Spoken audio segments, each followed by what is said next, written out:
Hello everyone and welcome to my channel. Today I want to go over this Jeffrey Sachs interview, which is very interesting. It was on BBC last night. I'm not sure why BBC started with listing only China's human rights abuses. What about America's human rights abuses? The Iraq War, together with the UK, completely illegal and under false pretenses. The war in Syria, the war in Libya, the continued sanctions against civilian populations in Venezuela and Iran, walking away from the Paris Climate Agreement for the last 4 years, unilateral trade actions that have been deemed illegal by WTO. So one can make anything one wants, but we have really serious human rights violations by the United States abroad, not to mention an insurrection on January 6th in our own country, not to mention the continued massive racism, white supremacism, and abuse of incarceration of hundreds of thousands of people in the U.S., Black, African-American people of color. So I think that the whole premise of this story is a little bit odd. No, but sorry, I'm looking. I don't think I've ever heard anyone say this on BBC, but it's very well said.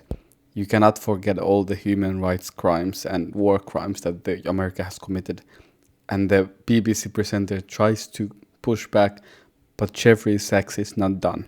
But the idea that there is one party that is so guilty, how can we talk to them, is just a strange way to address this issue. Well, hang on.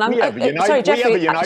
If I could come, Jeffrey, I'm hoping we can have a conversation. I'm hoping we can have a conversation. And if I could just say, I'm using, and what I'm saying back to you here is, we're also using the framing of the Biden administration.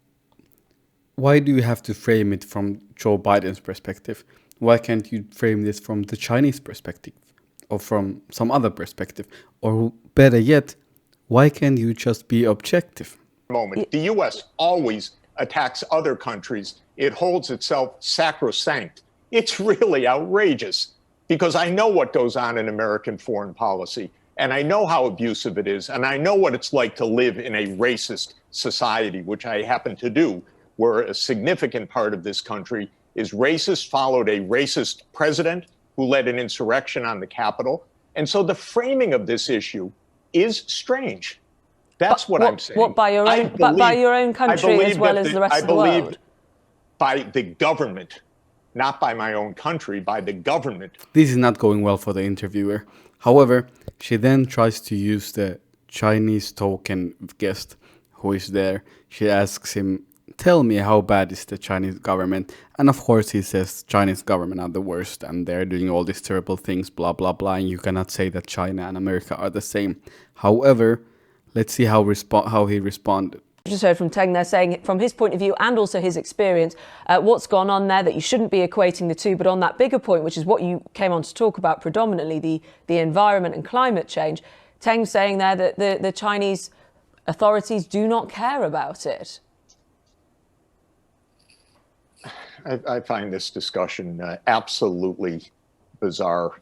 Shall we talk about the U.S. Dropping bombs and flying U.S. warplanes over Yemen, creating mass destruction right now? Shall we talk about how many people have died in Iraq because of the U.S. illegal actions? There are so many wonderful, important things to talk about. There really are. Well, sorry, I did just ask you about the environment. If you could answer that question about China. But this is such a strange framing. Of course, China abides by treaties. The United States walked out of most of the treaties recently.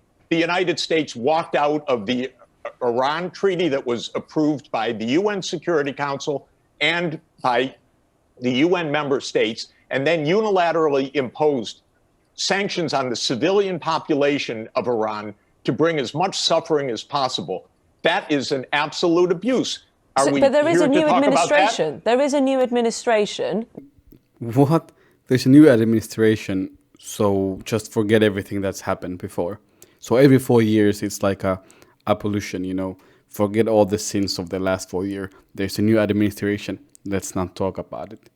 I don't think that's how it works. I'm sorry, Of the that is Chinese Communist absolutely, Party. that Yes, is but he is absolutely sorry, unfair. he is allowed his view of your view. Of but course, if I, and I'm excuse me, allowed to completely disagree with and you have. But I am keen. No, it's not about whatism. It's Sorry, I about am how we are keen going. It's to about how ask we are you- going to get along on this planet. From what you have said, it doesn't sound like you think the Chinese should, because as you rightly say, of what America has been doing for the last 4 years, you doesn't sound like you believe the Chinese should trust the Americans over a climate change deal. Is that right? I believe that the framing of this story of how can the U.S. trust China is bizarre. But sorry, I did just ask you a question. I think that the Chinese and the U.S. should sit down for serious talks, and then they can forge a pathway, as they did in 2015, to reach the Paris Climate Agreement. And then China stayed in the Paris Climate Agreement, and Donald Trump, a psychopath as president of the United States, walked out of the Paris Climate Agreement. So let's get the framing right. Okay, but some Because of your both fellow countries- Americans, in fact, millions and millions of them who just voted for Donald Trump again, wouldn't I necessarily know agree they with did. your I'm characterization. telling you that this is a problematic country. And therefore, for one country or for your story to be saying that this is all about how can one trust China is really bizarre. I think this is the best interview I've seen in a long time. It took me a long time to find the full clip. But I hope you liked this one, and I'll see you on the next one. Thank you very much for watching.